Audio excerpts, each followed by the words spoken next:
My name is Gabriella Thompson, and I am 28 years old.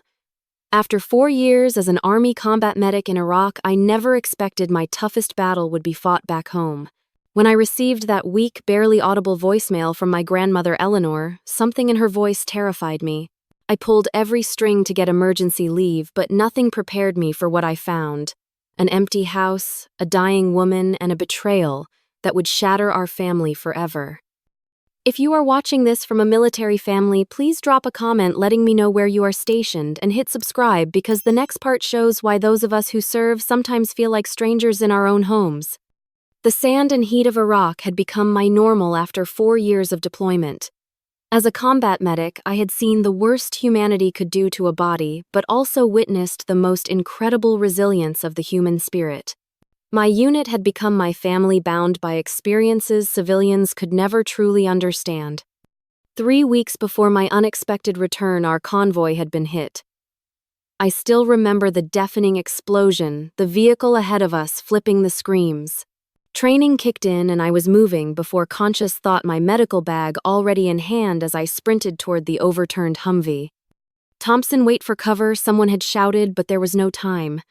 Inside that vehicle were 4 of my brothers in arms, people I had shared meals with just hours earlier.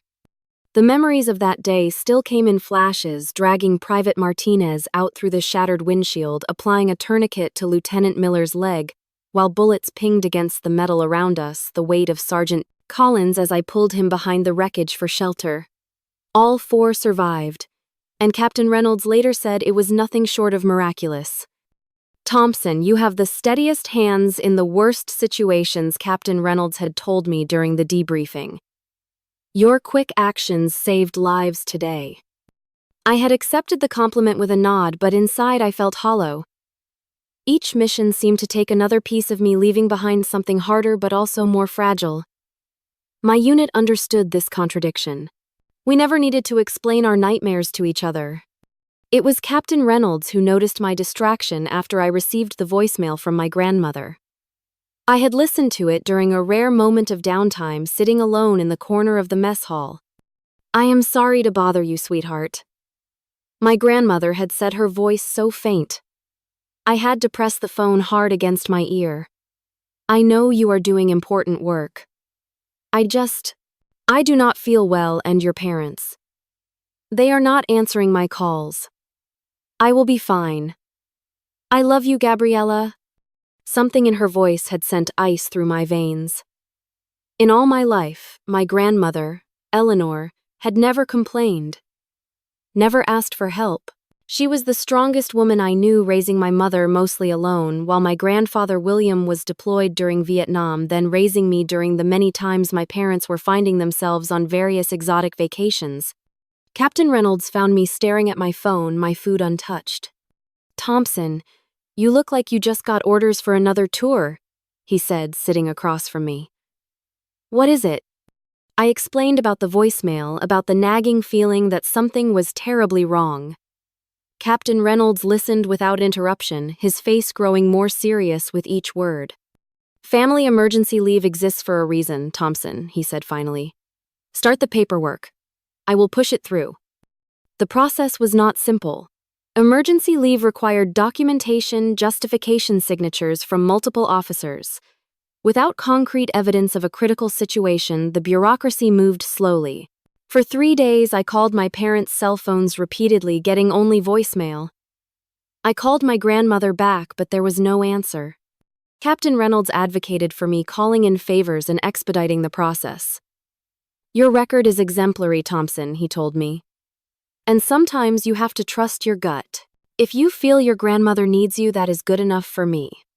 When the leave was finally approved, my unit gathered to see me off. These people had been my world for 4 years, had seen me at my best, and worst, had trusted me with their lives as I had trusted them with mine. "Bring us back some decent coffee," Specialist Garcia joked, hugging me tight. "Take care of your grandmother, then get your ass back here in one piece," Sergeant Collins said, his gruff voice betraying the emotion he tried to hide. Captain Reynolds shook my hand formally, then pulled me into a quick embrace. "Whatever you find, Thompson, remember you have family here too. The journey home was a blur of military transports, commercial flights, and endless waiting. Each layover, I tried calling again. Each unanswered call amplified my anxiety. I had not told my parents I was coming home. Some childish part of me wanted to surprise them to see the look on their faces when their daughter, the soldier, walked through the door. Another part, the part that had grown suspicious and watchful in the war zone, wanted to assess the situation without giving them time to prepare. When I finally landed in my hometown, the peaceful suburban landscape seemed alien after the dusty chaos of Iraq. The manicured lawns, the carefully tended flowers, the clean sidewalks, it all felt like a movie set something constructed rather than real. The taxi driver gave me curious looks in the rearview mirror, taking in my military uniform and the duffel bag at my feet. "Coming home or just visiting?" he asked conversationally. "Just visiting," I replied the words, feeling strange in my mouth. Was this home anymore? The place where I grew up felt distant now, disconnected from the person I had become. I gave him my grandmother's address instead of my parents'. That decision, made on instinct, rather than conscious thought, would change everything. The taxi pulled up to my grandmother's modest two-story colonial, and immediately I knew something was wrong. The yard, which she had always kept immaculate with help from a local landscaper, was overgrown with weeds choking the flower beds she had loved so dearly. Newspapers formed a yellow pile on the porch, some disintegrating from exposure to recent rain. The curtains were drawn, despite it being mid-afternoon. I paid the driver and stood on the sidewalk, a weight settling in my chest. This neglect was so unlike my grandmother that alarm bells rang in my head. My medical training and combat instincts merged as I approached the house, moving with purpose now. The spare key was still hidden in the fake rock by the side garden.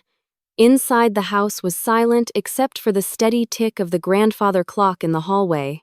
The air felt stale, and there was a faint smell I recognized all too well from my medical experience. The scent of illness, of a body beginning to fail. "Grandma," I called, my voice echoing through the quiet house. "Grandma, it is Gabriella. Are you here?" No response. The living room was untouched, dusty but neat. The kitchen told a different story. Dishes piled in the sink, some with moldy food still stuck to them. Prescription bottles lined the counter, many of them unopened. I picked one up, checking the date. It should have been started 2 weeks ago. Heart medication. Critical. Ice flooded my veins as I moved faster through the house, checking rooms with increasing urgency. "Grandma," I called louder, abandoning any pretense of calm. I found her in her bedroom, lying so still on the bed that for one terrible moment I thought I was too late. But then I saw the shallow rise and fall of her chest, heard the raspy intake of breath. She was alive, but barely. Training took over as I rushed to her side, mentally cataloging symptoms even as my heart broke. Severe dehydration, missed medication, possible malnutrition. Her skin was hot and dry to the touch, her lips cracked, her cheeks sunken. This had not happened overnight. This was days, possibly weeks of neglect. "Grandma, it is me, Gabriella," I said gently, taking her hand while checking her pulse with my other hand. Rapid, thready. "Not good. I am going to help you, okay? You are going to be okay." Her eyes fluttered open, unfocused at first, then widening slightly in recognition. "Gabriella," she whispered, her voice barely audible. "You should not be here. Your service." "Shh, do not worry about that," I said, already pulling out my phone to call 911. "I am exactly where I need to be." As I reported the emergency to the dispatcher, giving them my assessment in clipped professional terms, my grandmother's frail hand gripped mine with surprising strength. "I am sorry," she whispered, "did not want to be a burden." Those words, spoken with such sincerity, ignited something in me, a protective fury I had only felt on the battlefield when one of my unit was threatened. I squeezed her hand gently. "You could never be a burden, Grandma. Never." The paramedics arrived within minutes. I identified myself as a combat medic and briefed them on her condition, using the medical terminology that had become second nature to me. Suspected severe dehydration possible, missed cardiac medication for approximately 2 weeks, signs of malnutrition. Patient is 79 years old with history of heart problems. The lead paramedic, a woman named Rachel, gave me an appreciative nod as they transferred my grandmother to the stretcher. Good assessment. You a nurse before the army? No, learned everything in the field, I replied, gathering my grandmother's medication bottles to bring with us. 4 years in Iraq teaches you to work fast and accurately. Well, your grandmother's lucky you came home when you did, Rachel said quietly as her partner prepared the IV line. Another day like this. She did not need to finish the sentence. In the ambulance, I held my grandmother's hand as the paramedics worked around me, establishing an IV for fluids and checking her vitals. Her skin was paper-thin, blue veins visible beneath the surface, and I found myself wondering how things had gotten to this point. Where were my parents? They lived less than 30 minutes away.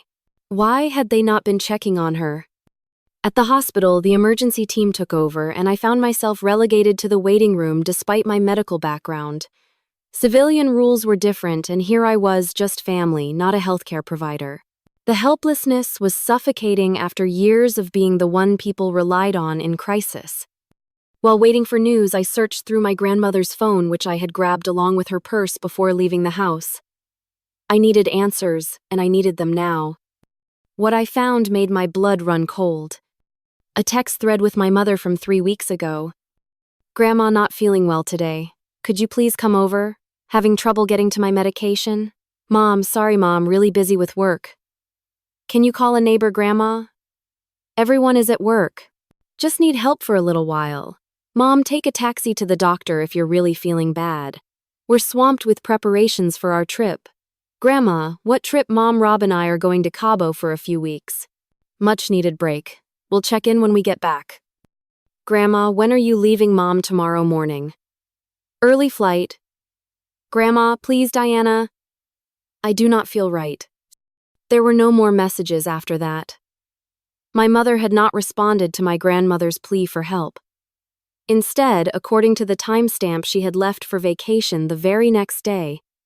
The doctor emerged from the treatment area just as I was fighting back tears of rage. Family of Eleanor Thompson. I stood quickly. I am her granddaughter, Gabriella Thompson. Your grandmother is stabilized, but in serious condition, the doctor explained. Severe dehydration, missed medication, and the beginning stages of pneumonia. Has she been living alone? Yes, but my parents live nearby. They were supposed to be checking on her. My voice was tight with controlled fury. The doctor's expression said everything. We both knew this was neglect, pure and simple. Well, it is a good thing you arrived when you did. Another 24 hours and we would be having a very different conversation. The words hit me like physical blows. I had almost lost her. Can I see her? She is being moved to the ICU. She is asking for you. In the sterile hospital room, my grandmother looked impossibly small beneath the white sheets, tubes, and wires connecting her to various machines. But her eyes were clearer now, more focused as I approached. My beautiful girl, she said, her voice slightly stronger thanks to the fluids and medication. You came all the way from Iraq. Of course I did, I said, taking her hand carefully to avoid disturbing the IV. Why did you not tell me things were this bad? She looked away. Your parents said you were too busy saving lives over there to worry about an old woman's complaints. A tear slipped down her cheek. They said they would take care of everything. Another piece of the puzzle clicked into place, and the picture it formed was ugly. And when did you last see them, Grandma? Almost a month ago. They brought groceries, said they were going on a business trip. The home nurse stopped coming 2 weeks ago. Said she was not being paid anymore. She closed her eyes briefly. I tried to manage, but the stairs became too much.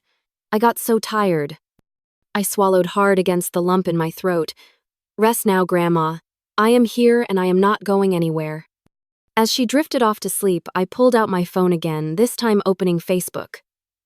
I rarely used social media while deployed, but now I had a purpose. It took less than a minute to find my mother's profile, and what I saw confirmed my worst suspicions and ignited a fury I had rarely felt even in combat. My parents were indeed in Cabo San Lucas, their faces tanned and smiling in dozens of photos.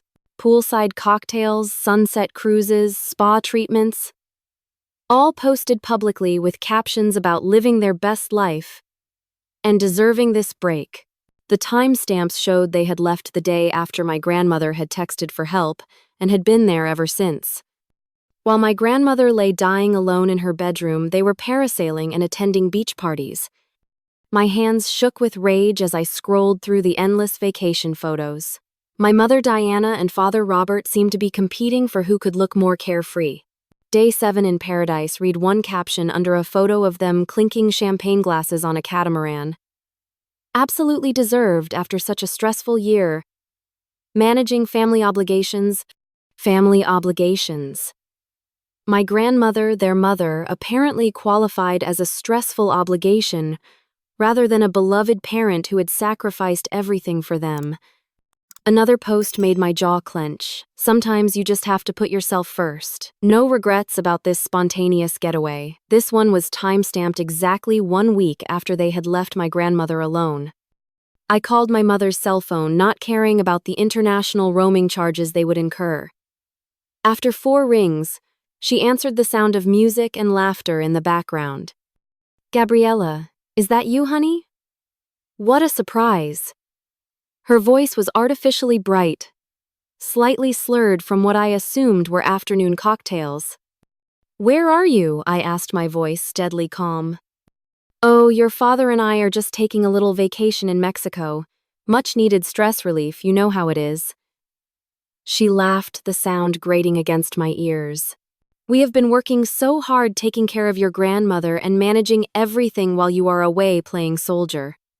The dismissive way she referred to my military service was nothing new, but it struck a deeper nerve now. "Funny you should mention Grandma," I said. "I am sitting beside her hospital bed right now." There was a moment of silence, then hospital. "What happened? Is she okay?" "No, she is not okay. She nearly died, Mom. I found her severely dehydrated, having missed her heart medication for 2 weeks alone in her house with no food or help." Another pause. "Well, that is just impossible. We arranged for a home nurse to check on her while we were gone. She must have fired the nurse or something. You know how stubborn she can be." The casual deflection of responsibility made my blood boil. The nurse quit because she was not being paid anymore. "Did you know that?" "Listen, Gabriella, I think you are overreacting. Your grandmother has always been dramatic about her health. She is probably just upset we went on vacation without her permission. You know she tries to control everything." I could scarcely believe what I was hearing. "She has pneumonia, Mom.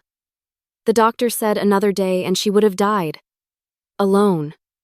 While you were posting selfies from a beach resort."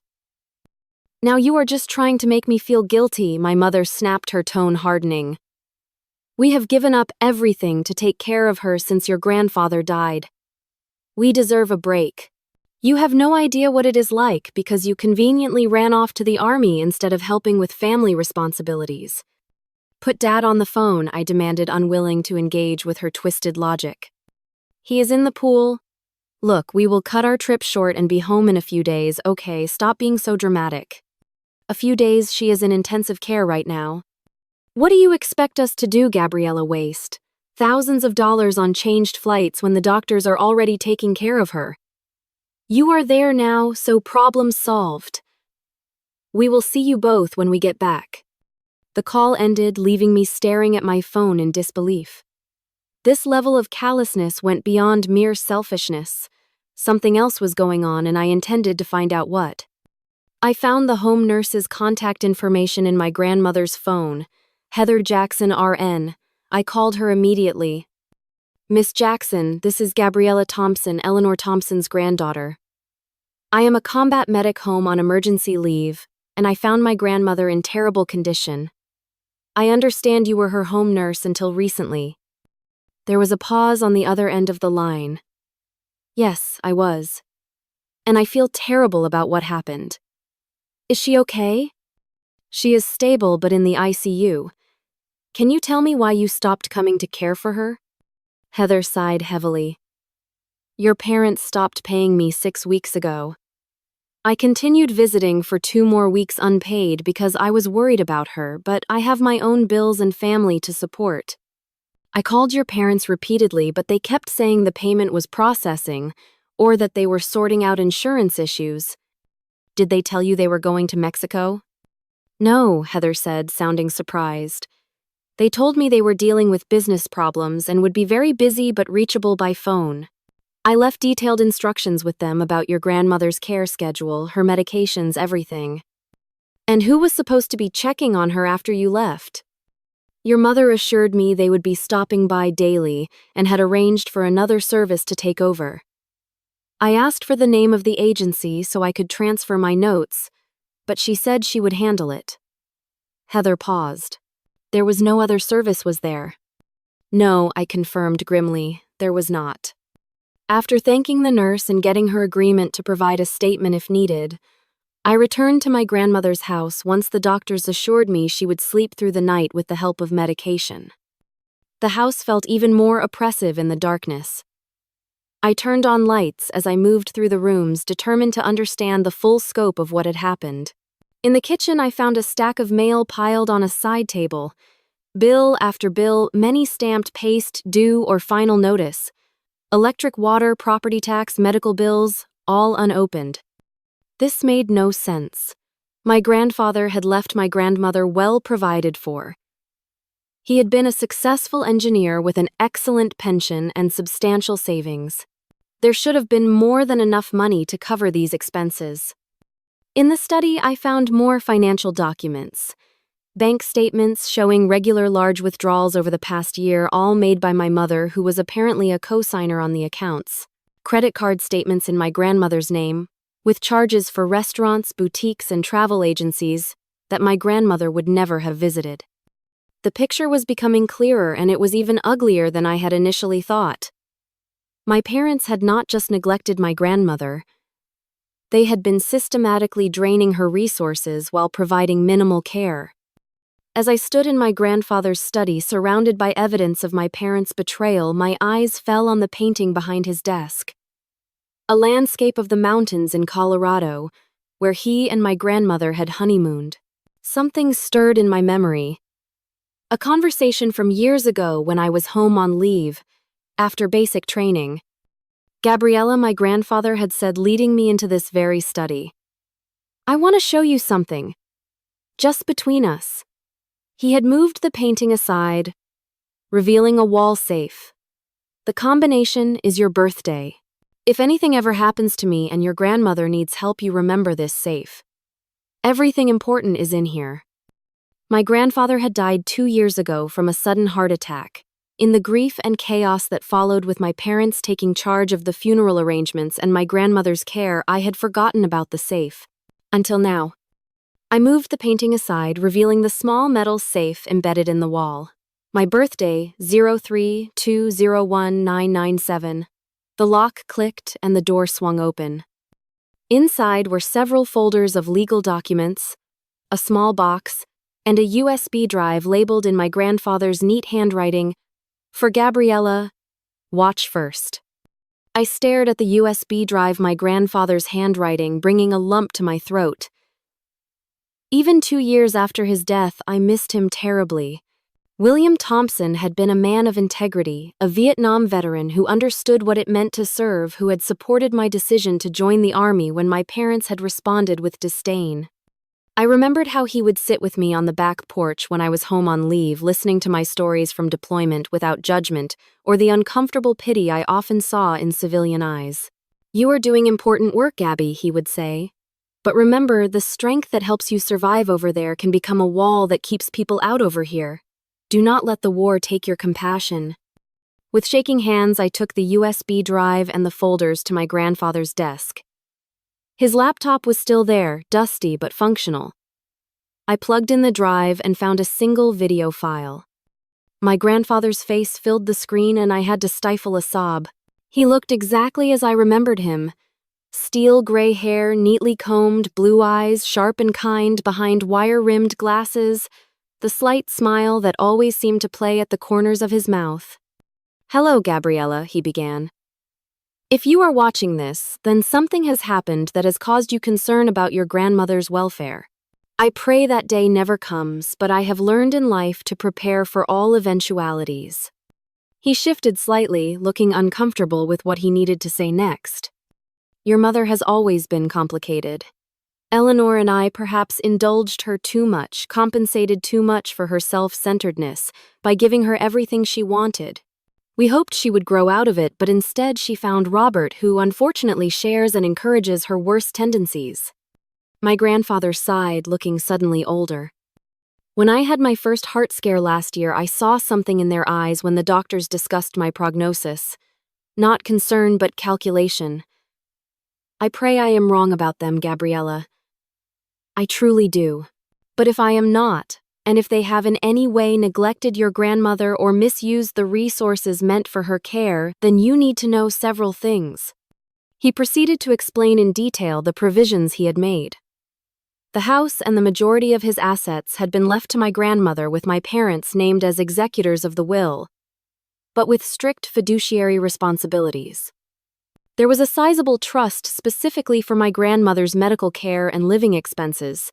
After my grandmother, I was the primary beneficiary, not my mother. A decision, he said, was based on my demonstrated responsibility and care for others. Most importantly, my grandfather continued, I added a contingency clause. If your parents fail in their responsibilities to your grandmother, if they misuse funds or neglect her care, then Michael Bennett, my attorney, has instructions to remove them as executors and transfer control to you, along with documentation that will allow you to assume power of attorney for your grandmother's affairs. My grandfather leaned closer to the camera, his expression intensely serious. "Gabriella, you have always shown the same sense of duty and honor that I tried to live by. If you are watching this, then you have already demonstrated that by checking on your grandmother when something did not feel right. Trust that instinct. It has served you well in the army, and it will serve you well in this situation too." His expression softened. "I am so proud of the woman you have become, of your service to our country, and of the care you have always shown to your grandmother. If the worst has happened and your parents have betrayed that trust, do not blame yourself for not being here. You are serving a greater good just as I did many years ago." He smiled, that familiar, warm smile that had always made me feel safe. "The documents in the safe will give you everything you need to protect Eleanor. Michael's contact information is there too. He is expecting your call whenever it might come." My grandfather paused, seeming to search for final words. "Remember, Gabby family is defined by love and care, not just by blood. Whatever difficult decisions lie ahead, know that you have my complete faith and support. I love you, granddaughter. Take care of our Eleanor." The video ended and I sat in the dim study, tears streaming down my face. Grief and rage warred within me. Grief for the grandfather who had known what might happen and had tried to prepare for it from beyond the grave, rage at the parents who had confirmed his worst fears. After composing myself, I opened the folders from the safe. Everything was there exactly as my grandfather had described. The will, the trust documents, the power of attorney forms the contingency clause. At the very bottom was a business card for Michael Bennett, attorney at law, with a handwritten note on the back, "Call anytime, day or night. No matter how many years pass." I checked my watch. Nearly 11 p.m. Too late to call now, but first thing tomorrow I would be in Michael Bennett's office, with this evidence in hand. The small box from the safe contained one more surprise. My grandmother's original wedding ring, a beautiful vintage piece with a note for Gabriella when the time is right. Your grandmother approved this decision before my passing. That night, I slept in my old bedroom at my grandmother's house, surrounded by the artifacts of my childhood. Trophies from swim meets photographs of me in my first army uniform, books my grandfather had given me over the years. The contrast between the love that had filled this home and the callous betrayal of my parents could not have been more stark. Tomorrow would bring confrontation and difficult decisions. But for tonight, I allowed myself to grieve for the family that might have been, and to prepare for the battle ahead. At precisely 9 a.m., I walked into the law offices of Bennett and Associates, the folders from my grandfather's safe securely in my bag. The receptionist looked up, taking in my military bearing and determined expression. "I need to see Michael Bennett," I said. "I am Gabriella Thompson, William Thompson's granddaughter." Her eyes widened slightly in recognition. "Of course, Miss Thompson. Mr. Bennett has had a standing instruction regarding your family for some time. Please come with me." Michael Bennett was older than I expected, perhaps in his 70s, with a shock of white hair and keen eyes that missed nothing. He stood when I entered, extending his hand. "Miss Thompson, your grandfather spoke of you often, and with great pride. I have been expecting you, though I confess I hoped the circumstances would never arise." "So did I, Mr. Bennett," I replied, taking the offered seat, "but I am afraid my grandfather's concerns were well-founded." Over the next hour, I laid out everything I had discovered. My grandmother's condition, my parents' absence, the unpaid bills, the drained accounts, the fired nurse. I showed him the social media posts, the text messages, and finally the documents from the safe. Bennett listened without interruption, occasionally making notes. When I finished, he nodded gravely. "Your grandfather was one of my oldest friends as well as my client. He feared something like this might happen, which is why he put such specific provisions in his will." He tapped the contingency clause document. "This is quite clear. Your parents have violated their fiduciary duty as executors and have failed in their obligation to care for Eleanor. We have more than sufficient grounds to enact the contingency clause immediately." "What does that mean exactly?" I asked. "It means we file an emergency petition with the court today. Given the circumstances, your grandmother's critical condition due to neglect while your parents are out of the country, I believe the judge will grant immediate temporary guardianship to you. We will also freeze the accounts your parents have been accessing and begin the process of removing them as executors." "How quickly can we move?" Bennett's expression was grimly determined. "I will call Judge Harrison directly. She has handled your family's legal matters for years. Given the medical emergency nature of this situation, we should be able to get an emergency hearing this afternoon." True to his word, Bennett worked with remarkable efficiency. By 1 p.m., we were seated in Judge Harrison's chambers, presenting our case. The judge, a stern woman in her 60s, reviewed the medical reports, financial records, and legal documents with careful attention. "This is a clear case of elder neglect and financial exploitation," she concluded. "I am granting temporary emergency guardianship to Gabriella Thompson effective immediately. The accounts will be frozen pending a full accounting and a restraining order issued preventing Robert and Diana Thompson from accessing Eleanor Thompson's property or finances." She looked at me over her reading glasses. "Miss Thompson, are you prepared to assume responsibility for your grandmother's care?" "Yes, Your Honor. I have already requested an extension to my emergency leave, and I am exploring options for a permanent transfer to a stateside assignment." "Very good. We will schedule a formal hearing in 30 days, at which time your parents will have an opportunity to respond to these allegations. Given the evidence presented, however, I do not anticipate my ruling will change." As we left the courthouse, Bennett placed a fatherly hand on my shoulder. "Your grandfather would be proud of you, Gabriella. Now I suggest you prepare yourself. Your parents will not take this lying down." He was right. Within hours of the accounts being frozen and the legal notifications being sent electronically to my parents, my phone exploded with calls and texts. I let them go to voicemail, focusing instead on returning to the hospital where my grandmother's condition had stabilized overnight. It was during my visit, as I sat holding my grandmother's frail hand and telling her about the legal proceedings, that my parents finally made their dramatic entrance. They burst into the hospital room without warning. Still tanned from their vacation, my mother, wearing designer sunglasses pushed up on her head, my father in an expensive polo shirt. The incongruity of their resort wear in the sterile ICU would have been comical if the situation were not so serious. "What the hell do you think you are doing?" my mother demanded, her voice loud enough to make the monitors beep as my grandmother's heart rate increased in response to the stress. "We just got served legal papers at the airport." I stood, positioning myself between them and my grandmother's bed. "Keep your voice down. This is an ICU, not a beach bar." "Do not you dare take that tone with us," my father interjected, his face flushed with anger. "We cut our vacation short to deal with this. This coup you are staging, freezing our accounts guardianship. Have you lost your mind in that war zone? I found Grandma dying alone in her house while you two were posting selfies from Cabo," I replied, keeping my voice deliberately calm and quiet. "The home nurse quit because you stopped paying her. The bills have not been paid in months. Meanwhile, you have been draining Grandma's accounts for your own expenses.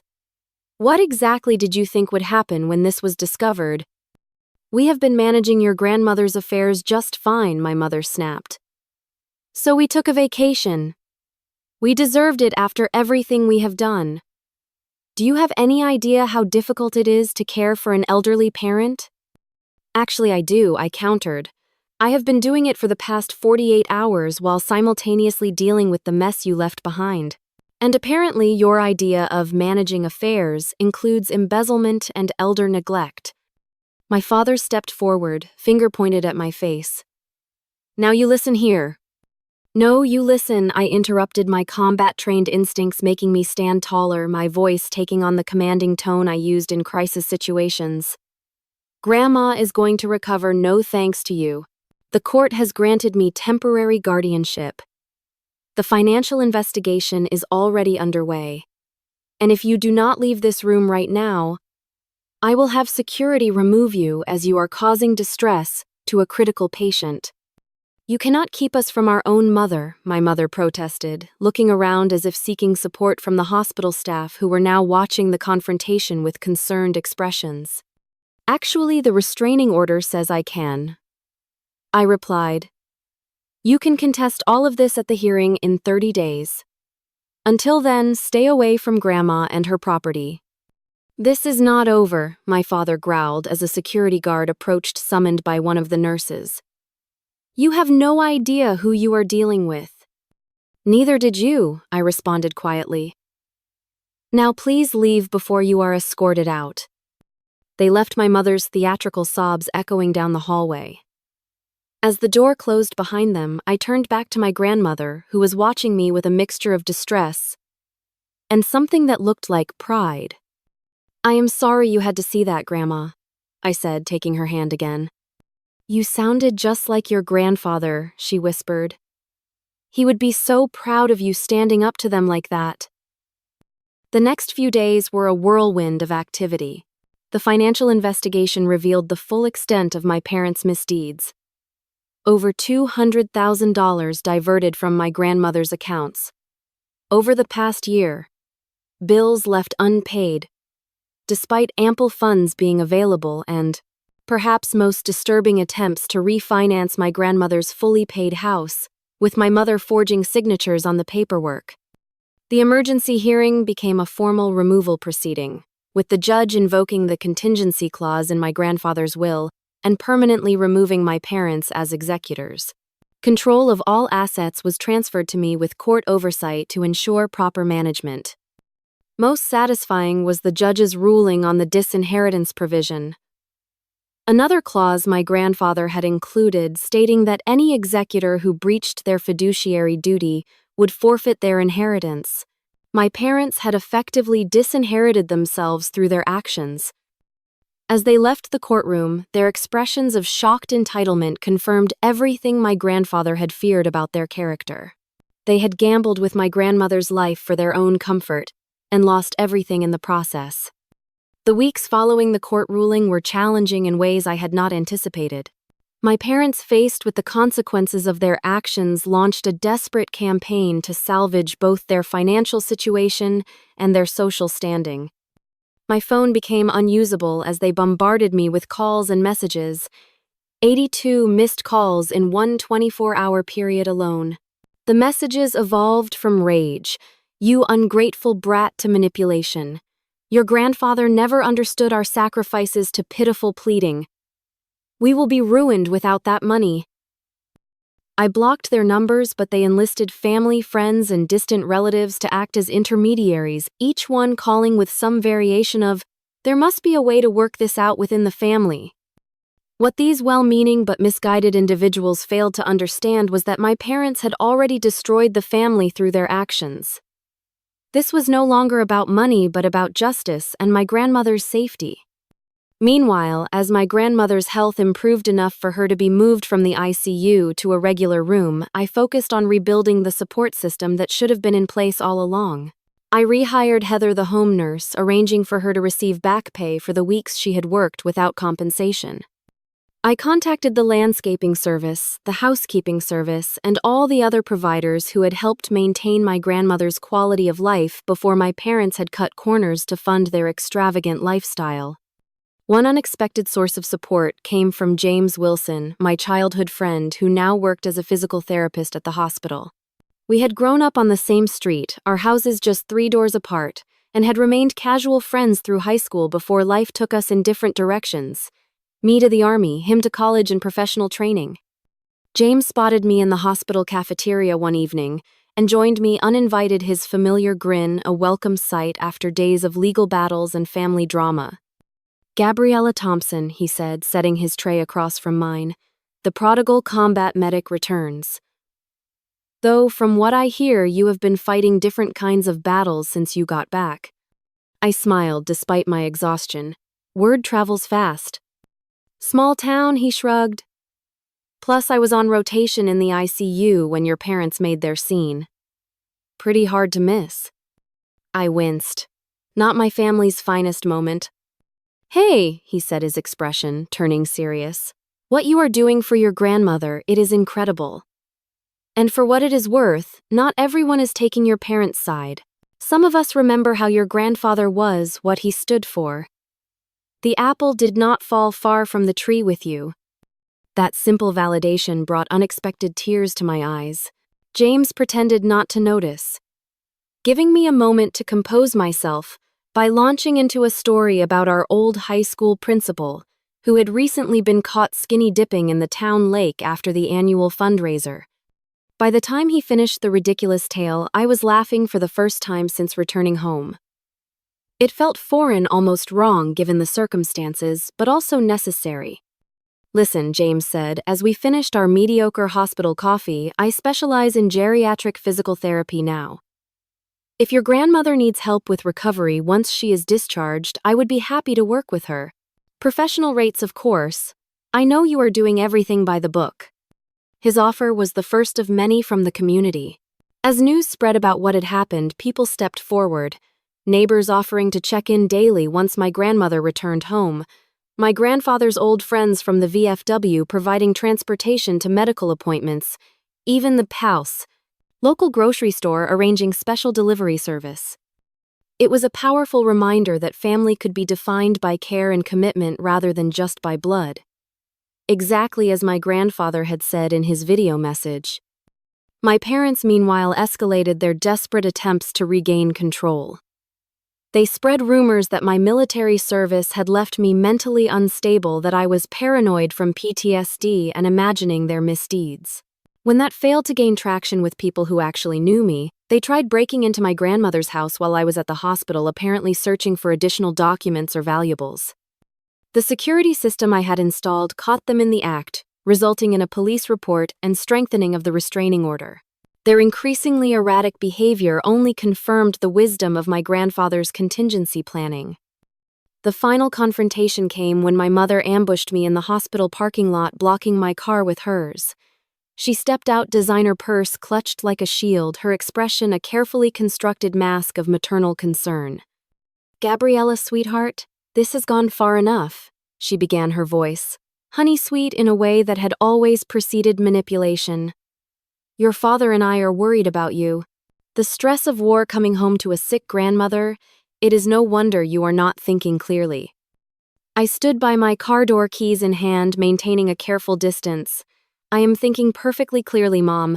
The financial records show exactly what you and Dad did. The court has ruled. This conversation is pointless.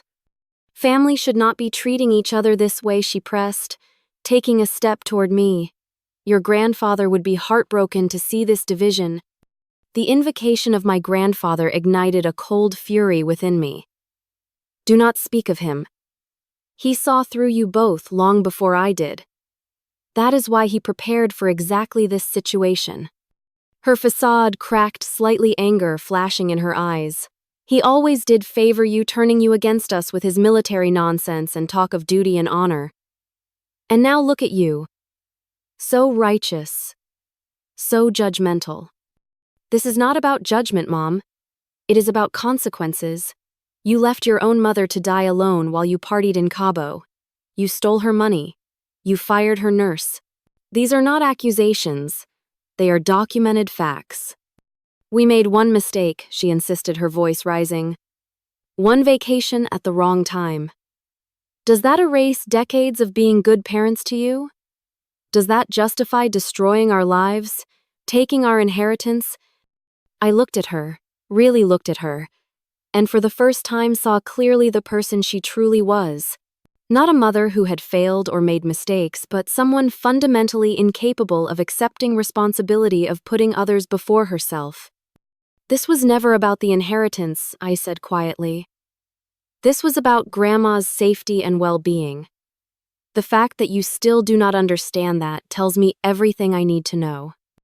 I got into my car, and as I drove away, I watched in the rearview mirror as she stood alone in the parking lot, her designer clothes and perfect hair incongruous against the stark hospital backdrop. For a moment, I felt a flicker of pity. Not for her loss of money or status, but for her inability to understand what she had truly lost: the chance to be part of a real family built on love and care, rather than obligation, convenience. That night, sitting beside my grandmother's hospital bed as she slept peacefully, I made the decision that would shape the next chapter of my life. I called Captain Reynolds in Iraq. 6 months passed, bringing changes I could never have anticipated when I first returned home on emergency leave. My grandmother, once at death's door, now sat across from me on her patio, a colorful Afghan across her knees despite the warm spring day, her eyes bright as she watched the birds at her newly installed feeder. The cardinal is back, she observed, pointing to a flash of red among the branches. Your grandfather always said cardinals were visitors from those who have left us. I smiled, pouring her another cup of tea. Then he is checking up on us, making sure we are doing okay. And are we doing okay? She asked, her gaze shifting to me with the perceptiveness that age and experience had sharpened rather than dulled. Yes, I answered truthfully. I think we are. The decision to request a stateside assignment had been easier than I expected. Captain Reynolds had listened to my situation and immediately begun the paperwork for my transfer to the military hospital in a neighboring city just 30 minutes from my grandmother's house. The Army needs good medics everywhere, Thompson, he had said. And some battles need to be fought on the home front. My new position allowed me to continue serving while being present for my grandmother's recovery. More than that, it had connected me with a veterans support group in the area, giving me a purpose I had not realized I needed, helping other returning service members navigate the sometimes bewildering transition to civilian life. My relationship with James had evolved from rekindled friendship to something deeper. He had been a constant, steadying presence through all the changes, never pushing, but always there when needed. His expertise in geriatric physical therapy had been invaluable to my grandmother's recovery, and his perspective as someone who had known me before my military service helped bridge the gap I sometimes felt between my soldier self and my civilian self. You know, my grandmother said, interrupting my thoughts, William would approve of James. He always said that boy had a good heart. I felt a blush rise to my cheeks. Grandma, we are just nothing, she interrupted with a knowing smile. I may be old, Gabriella, but I am not blind. The way that young man looks at you, it is how your grandfather used to look at me. The comparison made my heart ache in a bittersweet way. James and I were taking things slowly, both aware of the unusual circumstances that had brought us together and the importance of building something genuine that could stand on its own merits.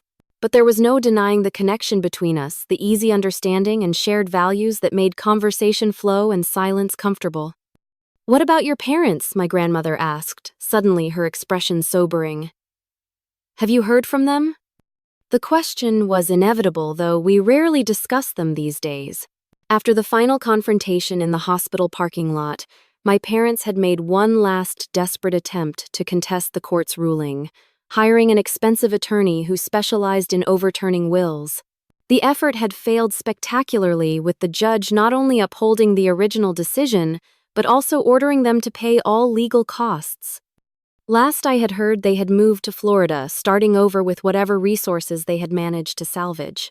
They had not attempted contact in months, not even when my grandmother's 80th birthday was celebrated with a small gathering of true friends and family. "No," I answered honestly, "and I do not expect to." My grandmother nodded slowly. "I spent so many years making excuses for Diana, seeing only what I wanted to see. Mothers do that, you know. We want so badly for our children to be the people we raise them to be, not the people they choose to become." I reached across the table, taking her thin hand in mine. "You did everything right, Grandma. Some people just choose a different path." "I know that now," she said. "And I am so grateful that you chose a better one." She squeezed my hand. "Not everyone would have given up what you did. Your life overseas, to come back and care for an old woman." "I did not give up anything that matters," I told her firmly.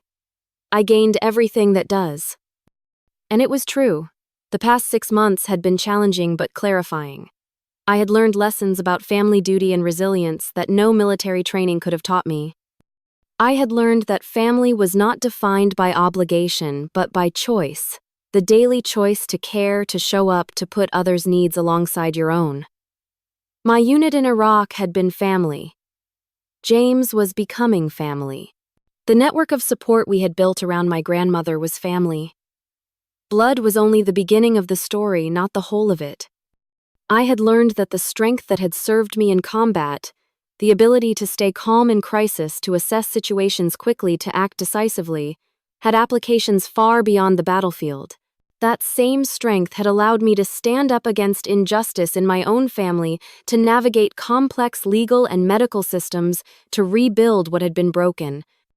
Most importantly, I had learned that healing rarely followed a straight line. My grandmother's physical recovery had come in fits and starts with setbacks and victories. My own emotional healing, processing the betrayal, the anger, the loss of the family I thought I had, followed a similar pattern. Some days were harder than others, but the trajectory was upward. "You know what your grandfather would say about all this?" my grandmother asked, her eyes drifting back to the cardinal that had returned to the feeder. "What is that?" "He would say that the true measure of a person is not what they do when everything is easy, but what they choose when everything is hard." She smiled at me, her eyes bright with unshed tears. "You measured up, Gabriella. More than measured up." As the afternoon sun bathed the garden in golden light, I felt a sense of peace that had eluded me for years, both in the war zone and since returning home. My grandfather had been right. The strength that helped me survive over there could become a wall that kept people out over here. But it could also become a foundation upon which to build something new and better. The road ahead would have its challenges. My grandmother's health would have good days and bad. My own adjustment to stateside service and eventual transition to civilian life would require patience and grace. The relationship with James would need time and care to flourish. But sitting there in the garden my grandfather had planted and my grandmother had tended, I knew with certainty that we would face whatever came next together, bound not by obligation but by choice, not by blood alone, but by love demonstrated through action. That perhaps was the most important lesson of all. That family, true family, was built day by day, choice by choice, act of care by act of care. And in the end, those choices and those acts mattered more than any inheritance, any legal document, any shared genetics. They were, in fact, the only legacy worth having. Have you ever had to make a difficult choice between career and family? Drop a comment below about how you navigated that decision. If this story resonated with you, please hit that like button and subscribe for more real-life experiences that remind us what truly matters. Share this with someone who might be struggling with family obligations or difficult relatives right now. Sometimes knowing we are not alone in these challenges makes all the difference. Thank you for listening to my story, and remember, family is not just who we are related to, but who shows up when it matters most.